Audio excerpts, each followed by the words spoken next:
Could a 16,000 ruble shotgun actually be one of the best budget sniper rifles in Escape from Tarkov?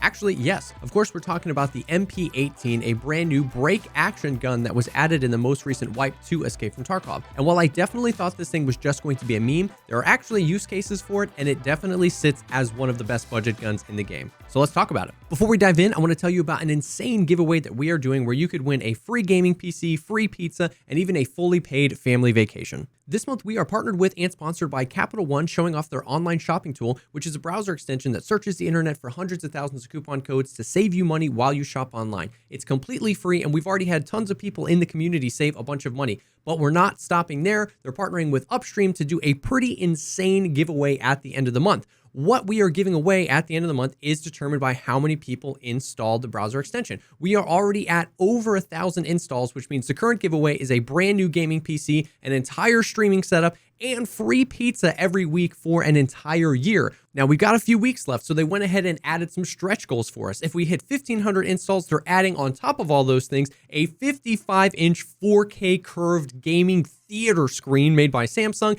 And if we get to 2,000 installs, it's all of those things plus a fully paid family vacation. This giveaway is insane, and it couldn't be easier to enter. You click the giant purple banner there. It takes you to Capital One's website. You click add to your browser. It'll bring you to your browser's extension store, and you can go ahead and install it here. It works with Chrome, Safari, Edge, and Firefox. And like we said, it is absolutely free. We've got a few weeks left, so go ahead and use the link down in the description and install the Capital One online shopping tool.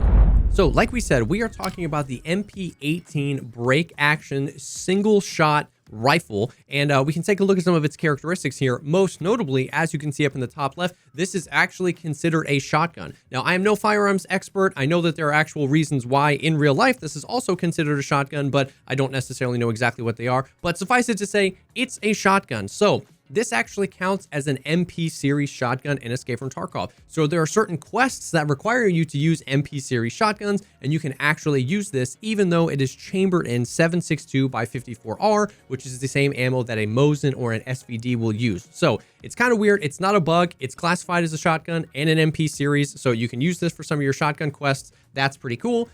However, it is going to act and function like a sniper rifle because it is actually using a sniper cartridge. It even has some pretty decent stats compared to some of the other snipers in the game. Stock at 42 ergo is actually pretty insane. And then the muzzle velocity, which is another thing you're looking for out of a sniper, is really high at almost 1,000 meters per second. Now, there are some obvious downfalls of this gun. One, because it is a shotgun, that means you cannot use this to level your sniper skill, which isn't really a big deal, but there are several quests in the game that require you to level your sniper skill and several quests in the game that require you to use snipers specifically, and this won't work for them and it won't level that skill. The other huge obvious downfall is the reload. Because it is single shot, the whole breaking, pulling the round out, putting another round back in happens every single time you shoot. So you really need to make sure you're hitting your shots. This isn't like a bolty that's mag fed where you can kind of just rush somebody and go for the point fire.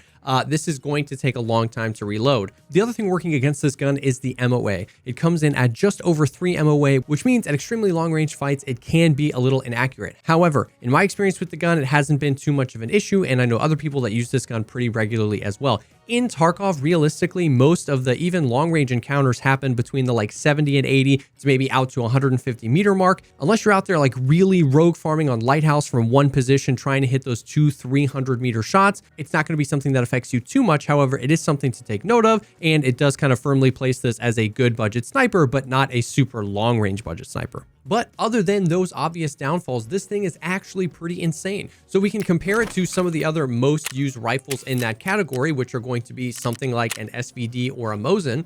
And as you can see, we pull this up here, 42 ergo stock and 967 meters per second on the muzzle velocity. If we pull up a Mosin here, Mosins come in at around 10 to 13 ergo and almost identical in the muzzle velocity, just a little bit different there. We pull up the infantry carbine, same 22 ergo and 960 meters per second. So you're right there in muzzle velocity. You're starting off with much better ergo. And then if you take something like an SVD, similar story. You've got less ergo and actually pretty significantly less muzzle velocity. These guns are obviously also much more expensive. An SVD is 100,000 rubles, and the Mosins come in at 40, 38, 35,000 rubles. You can buy some of these on the flea market, but they're almost always going to be a lower durability. Similar story when you pull up the SV98, not quite as good at ergo, not quite as good as muzzle velocity.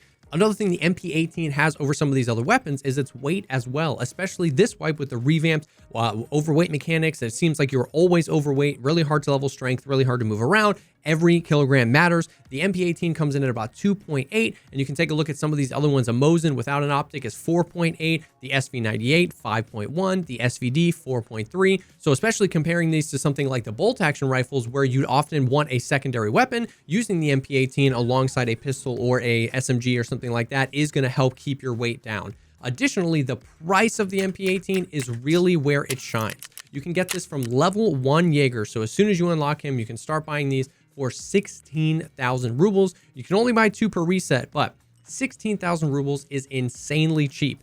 And, you know, it's kind of like a blessing and a curse. More of a blessing with a budget gun is that there's not a whole lot of mods to put on it. It's really just the optic. You can swap out the furniture for darker furniture, like the Monte Carlo furniture, which kind of makes it look cool. But the only functional modification you can make to this thing is putting an optic on it. The mount that actually allows you to put an optic on the MP18 isn't purchasable until level 2 Jaeger. It's 3,900 rubles, very cheap. And then boom, you're done. That's all you really have to do. You put your preferred mount and your preferred optic on there, and then you're good to go. You can throw on like the Voodoos or the Vortex Razors, the really, really popular ones. Or if you want to keep it budget, a recommendation would be the PLAD. Now it's a fixed optic. You can't, you know, zoom back and forth like you can with some of these other ones, but it's very cheap and the reticle is really nice. So keeping in line with budget, you can buy the PLAD for 15,000 rubles from level 1 Jaeger. You can buy the mount for 1,700 rubles for level 1 Jaeger. So for under 40,000 rubles, you can get an MP18, the mount that you need to put the optic, the PLAD mount, and the PLAD, and you've got a budget sniper rifle ready to go that shoots a really, really powerful round. That being said, let's talk about ammo really, really quickly and just give some recommendations. So at level 1, you can purchase LPS. LPS has 42 pen and 81 damage. So that is great for one taps to the head at just about any part of the game. ULACs are level 4, so you're going to be pretty consistently penning them for 319 rubles a round, and you can buy unlimited of them. It's a really, really great budget option, especially since you only need maybe 5 or 10 on your character, the rest in your secure container, because you're only reloading them one at a time, so you're not wasting a whole lot of ammo as you go. Now, as you level up and you get to level 3 proper, you have the opportunity to buy PS ammo. Now, this gives a little bit of extra pen, 45 and 84 damage. Not a huge upgrade over LPS, although 42 to 45 pen means that one tap chance definitely increases on those class 4 helmets and makes it a little bit better on class 5 helmets. However, it's not a huge step up, and it is like 2.5 times the price. Up to you though, once again, because you're not using much of the ammo. And then once you get to max proper, you can use BT, which has 55 pen and 78 damage. This thing is insane. It's also a tracer. Some people like tracer, some people don't. That's up to you. And then also SNB, which has 62 pen and 75 damage. So both of these are very good. The BT's the tracer. These are, you know, over 1,000 rubles a round. Once again, you don't have to use too many of them though. So that is the MP18, a super weird, interesting gun to be added to the game. The break action mechanic definitely makes it interesting, and the fact that it's a shotgun is super weird. However, it is an incredibly cheap way to shoot an incredibly hard-hitting round for newer players to the game, especially if you use it like a sniper rifle. Keep your distance, wait, be patient, only engage on targets you feel like you can hit that quick headshot, and this thing will absolutely drop PMCs of just about any level for super, super cheap. But let me know what you think about the MP18. Have you used it? Have you found success with it? Is this your new budget sniper rifle in Escape from Tarkov? Let me know down below in the comments. If you liked the video, think about dropping a like or subscribing to the channel for more content like this. I also stream Escape from Tarkov on Twitch about 6 days a week. All my links will be down below. And if you're looking for people to play Tarkov with, our Discord server is an awesome place to be. That link is down below as well. Thank you again for stopping by, and I will definitely see y'all on the next one.